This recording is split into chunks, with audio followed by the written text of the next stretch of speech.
So, welcome to this class on receptors part 2. In this class we will be talking about Golgi tendon organs, what are called as joint articular receptors, and some cutaneous receptors. In the previous class we saw the case of muscle spindles and how muscle spindles serve as length and velocity sensors. So, in today's class we will see a different sensor. So, if a note in the case of muscle spindle we said that the sensor itself or the intrafusal fiber that is responsible for sensing the length is aligned in parallel with the force producing extrafusal fibers. This was the mechanism. But is there some other way in which I can know, is there some way in which I can know the force produced by a muscle? Can I know the tension in the muscle? That is the question. The answer is yes, and the sensor that is responsible for the detection of tension is called as Golgi tendon organ. So, how does this do that function? Golgi tendon organ is composed of a capsule that is located between the muscle and the tendon, or located near the junction of the muscle and the tendon. To remind ourselves what this situation is, so let us say I am going to draw two bones. So, that is a bone representationally. So, there is another bone here, and we said that movements are produced by relative movement of bones, right? Not. Let us say that is the muscle, and so this is called as a muscle or the muscle belly. This is composed of contractile material and is neurally innervated, and the muscle is attached to the bone via tendons. This attachment, so what are the tendons composed of? They are also composed of contractile material, mainly they are composed of collagen. This muscle, when it contracts or when its length reduces, that means that will happen when the neural activation makes that to contract like that, for example. Then what will happen? Either the bones will move relative to each other or the tendon will elongate. Okay, this is the process. In a different class we will discuss the details of this. So, the tendon is attaching to the muscle at that point. So, what you are seeing here is a zoomed out version of that. So, if we zoom out that, on the one hand you have the muscle fibers, on the other side you have the tendon. Okay. So, I am zooming out that part where the muscle is attaching to the tendon. In between the attachment you have a capsule that is composed of fibers that is intertwined by a neuron, axons of a neuron. This neuron is, so this axon is called as a 1B afferent axon. We saw that the 1A afferent axon is the primary spindle ending, and 2 is the secondary spindle ending, is it not?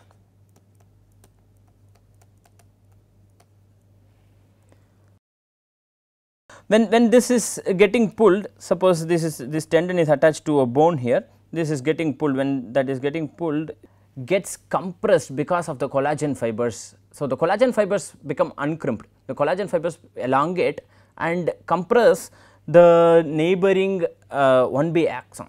As the tension in the muscle increases, the compression of the collagen fibers increases. Because the compression of the collagen fiber increases, the number of channels going to be affected by the compression of these collagen fibers in this 1B afferent axon is going to increase, producing action potentials. So, what does this mean? When will this fire? That means whenever there is an increase in tension of this muscle, there will be an increase in the firing rate of this 1B afferent axon of this neuron. So, because of this reason, Golgi tendon organs are nearly perfect force transducers, nearly very good force sensors.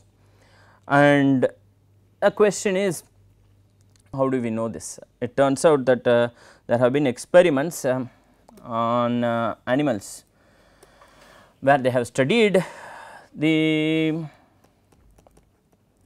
force versus say firing rate or the response rate or whatever. And for different in different Golgi tendon organs. So, as the force increases, so there are that is not there. So, with different slopes, but in general what you will see is that as the force increases, the firing rate increases. So, if you take an ensemble of all these things, you are going to get something like that. So, this is a relatively accurate force transducer and with some slope, right. So, if we know what the slope is, then I am going to be able to estimate the force depending on the firing rate if I know the approximate slope. So, I am going to be able to do that, but it is not just one Golgi tendon organ, it is multiple, is it not? There are many. So, information is coming from many such Golgi tendon organs. So, also there have been studies. So, another way of representing the same data is that if the muscle force is at some baseline level, there is going to be some baseline firing rate for that. As the muscle force keeps increasing like that, you see that there is an increase of firing rate. As the muscle force is kept constant at a different level, there is continued increased firing level here, and then as the muscle force is reduced, there is a reduction in the firing rate. So, then again once again telling us that this serves as a very good relatively accurate force transducer.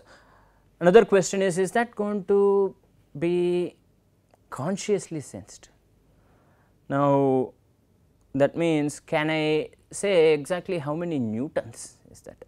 It turns out that the debate on the conscious proprioception versus a non-conscious proprioception is not yet settled. At least in the case of the Golgi tendon organs, this information is not consciously felt by the organism. How is it even being used? What is the use of this? There must be some use, but when we say conscious perception, we are not able to say I am producing so much force, whereas in the length case it is useful to, with the help of other receptors also, it is useful to come up with a body sense, like where my body parts are. Here in this case, how much force I am producing, the people are not able to consciously say that. So, it seems, or at least the current view is that at least in the case of Golgi tendon organs, this information goes to processing of movements, future movements, planning, processing and correction of the present force produced on the environment, etc., but not necessarily on to the conscious level. Where does all this information go? So far we have seen 3 cases. We have seen the 1A or the primary spindle ending, we have seen 2 or the secondary spindle ending, and then we have seen 1B which is the Golgi tendon organ, is it not? Where does all this information go? These 3 together constitute what are called as proprioceptors, or some sense of body position or body's relative position, body parts' relative position with respect to each other, right. So, where does this information go? Depending on where this information is coming from, they can go to several places. These pathways we will discuss in future, but at least I will just introduce in this class. Information from these, we said that these are sensory axons, these are sensory neurons, is it not? We said that this information will go to the dorsal column. The neurons on the ventral side are usually the motor neurons, the neurons on the dorsal side are usually the sensory neurons. So, this information goes to the dorsal spinal cord. There in the dorsal spinal cord, that is like saying this is going to some place in the body. So, in the dorsal spinal cord there is a nucleus called the dorsal nucleus of Clark. Depending on, again this is depending on where from this information is coming. If this is coming from thoracic vertebra level 1 to lumbar vertebra 4 or 5, let us remind ourselves the vertebral column and its classification. There are 7 vertebrae in the neck, these are called as a cervical vertebra, and there are 12 vertebrae in the thorax and about 5 in the lumbar region, and then depending on classification, sacrum is either 1 vertebra or 5 vertebra. So, if the information is coming from T1 to L4, L5, then it is going to the dorsal nucleus of Clark, and from there is a path that takes it to 2 places, one to the cerebellum. So, already we are talking about brain structures. I will be referring back to this in future. We will explain this function in greater detail in future classes. Information goes to 2 places, one is the cerebellum, the other is the primary somatosensory cortex.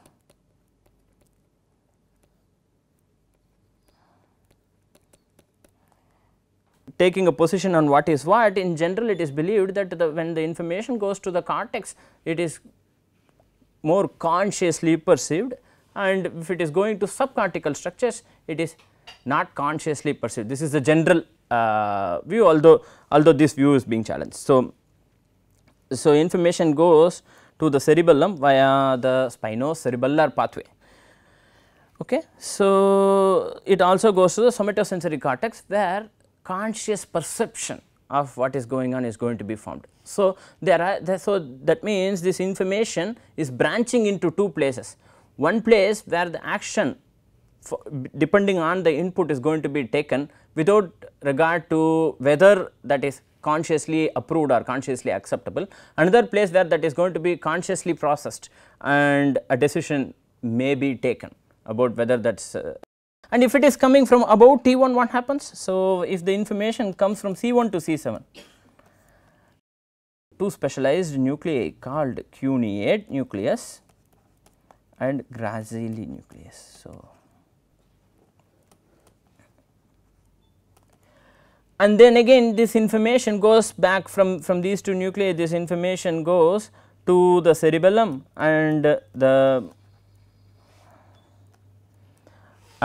primary somatosensory cortex. So, this information again can be perceived. What is the pathway through which this happens? Cuneo-cerebellar pathway, for example, in the case of cerebellum.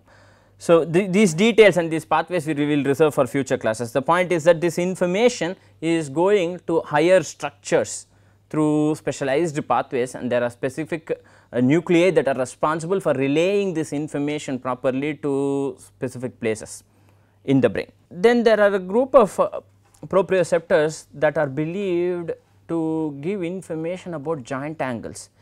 Why have all these length receptors? These 2 length receptors in some sense is going to help me detect the joint angle, is it not? So, if this is the elbow joint, say this is the forearm,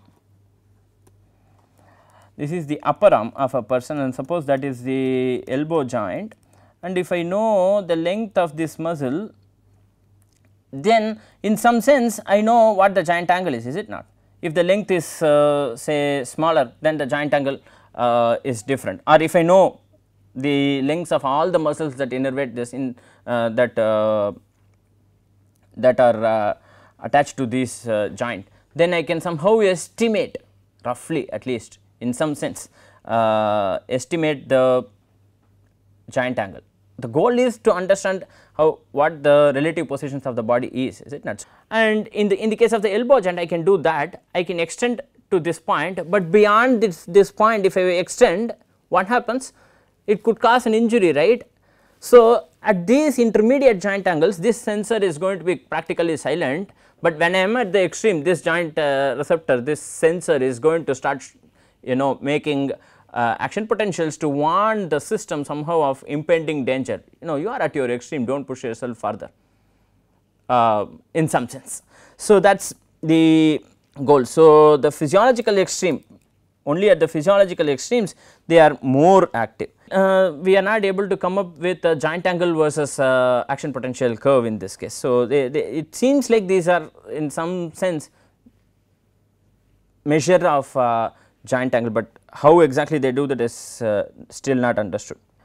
And then we have 4 receptors especially dedicated to hand and finger function, right. These are Meissner corpuscles, Pacinian corpuscles, Ruffini endings and Merkel disc, and then there are other free nerve endings and thermoreceptors etc. not mentioned. So, when you have so in the skin you have the outermost covering, that is the epidermis, that by itself is composed of 3 layers, and below the epidermis is the dermis, and below the dermis is the endodermis, and below the dermis you have these Pacinian corpuscles, those that are in green here, and then there are these Meissner corpuscles that are here, and there are Ruffini endings here at the dermis, at the region at that level, and then there are these Merkel discs. Why have so many? Because kind of things that we do with the hand and the fingers. What are the kind of things? Several things, right. We could move our fingers on a surface like that and try and understand texture. That is one thing. I can say this is a smooth surface versus taking this keyboard and and doing that relatively rough surface, right. At least there are indentations, at least there are structural ups and downs on that, right. Another thing that we do is press hard on a relatively sharp object. When would we do that? From time to time. For example, in the case of blind people reading with braille, for example. So, there are specific indentations, specific raises in placed in a particular spatial distribution, helping them to read things. So, that is that. So, Merkel discs are specialized for vertical pressure on skin surface. So, that means they are going to be very useful in the reading of say braille. Why did I say this? Why did I mention braille? Because it turns out that in the case of congenitally blind people, people who cannot see from birth for whatever reason, these individuals have increased sensitivity for these touch receptors, and that level of sensitivity a person with vision can never reach, right. So, because our we depend more on vision for information, whereas the blind people, because they are blind, they cannot depend on vision. So, their brain is adapted to sensing with these sensors more, and it has been shown that there is quite a bit of data showing how their plasticity at the level of brain, using neuroimaging, using different modalities, at the level of structures in the brain, there are differences between age match controls and congenitally blind individuals and this. So, while performing the same function, while doing the same thing. So, and Meissner corpuscles, in this case sensitive to quickly changing pressure. Ruffini endings, again these are slowly adapting. They are responsible for sensing larger skin areas, sensing over larger skin areas, and Pacinian corpuscles are rapidly changing. So, responsible for rapidly changing stimuli like vibration. So, 2 of these are slowly adapting, 2 of these are rapidly adapting. Their functions are different, their differences in structure is due to the differences required in the function. Okay. So, this is the, and then there are free nerve endings, and there are nociceptors, those that sense pain, right. Those that sense pain are called as nociceptors, and those that sense temperature, thermoreceptors. There are others that we are not discussing. So much for the cutaneous receptors. Information from the cutaneous receptors is also used in controlling movements, especially of the fingers, because I have the fingers and how much the skin has deformed, depending, that is one information, at least one source of information for controlling finger movements, but that is not the only source Obviously, there are proprioceptors of the muscles that control the finger movements, but the fingers and hands also are bestowed with these high quality receptors, sensors that are responsible for sensing a whole number of things. Note that there are only two parts in the body, two specific areas within the body where there is a high distribution of sensory receptors. One is the hand or the hands, two is the lip and the mouth area, right. By the way, there are reasons why these two, evolutionary reasons why these two must be important, right, because I am at least evolutionarily, when I am trying to pick up an object, I need to examine what this object is, try to come to terms with whether it is let us say it is thorny, it is a thorny fruit, what is inside is useful, I mean I like to eat it, but I cannot just put it in my mouth, and that is also sensed by the lip, like what goes inside is in some sense controlled by the lip, hopefully. So, which is why we like smooth things rather than, I mean, nobody likes to eat a sharp thing, right. So, that is the reason we like ice creams.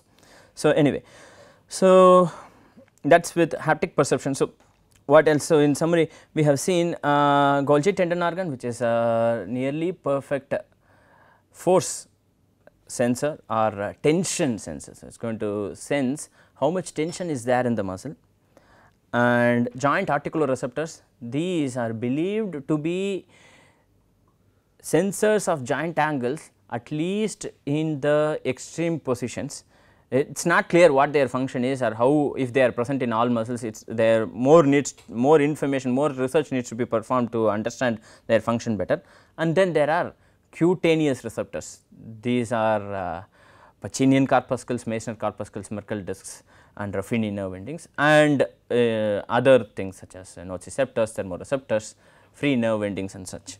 So, all this information goes to, as I said, goes to the either to the dorsal nucleus of Clark or to the gracile and cuneate nucleus, and from there it goes to the somatosensory cortex, where it is in some sense where sense is made out of what that our conscious perception is happening in the somatosensory cortex. It turns out that, how do you know, by the way, how do we know where the information is coming from? If the somatosensory cortex is receiving information from a whole bunch of body parts, is it not? It is receiving from all the fingers and hand, it is receiving from the rest of the body, it is receiving from the legs also. It turns out that there is, within the somatosensory cortex, there is a map of which area is responsible for receiving information from which body part. So, this type of somatic map or a body map, also called as this feature of a body map within the somatosensory cortex and elsewhere. So, a body map within the brain is also called as somatotopy. Okay. So, using that, there is this information that is sensed. So, with this we will stop this class with this, and we will see in future classes the following topics: reflexes, how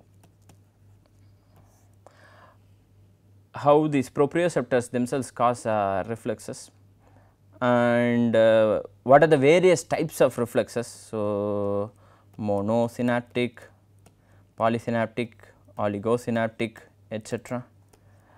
And what are the mechanisms of these reflexes? Reflexes are movements, reflexes may be movements. So, a response of the body to specific stimuli, how these are controlled. So, with this we will stop this class. Thank you very much.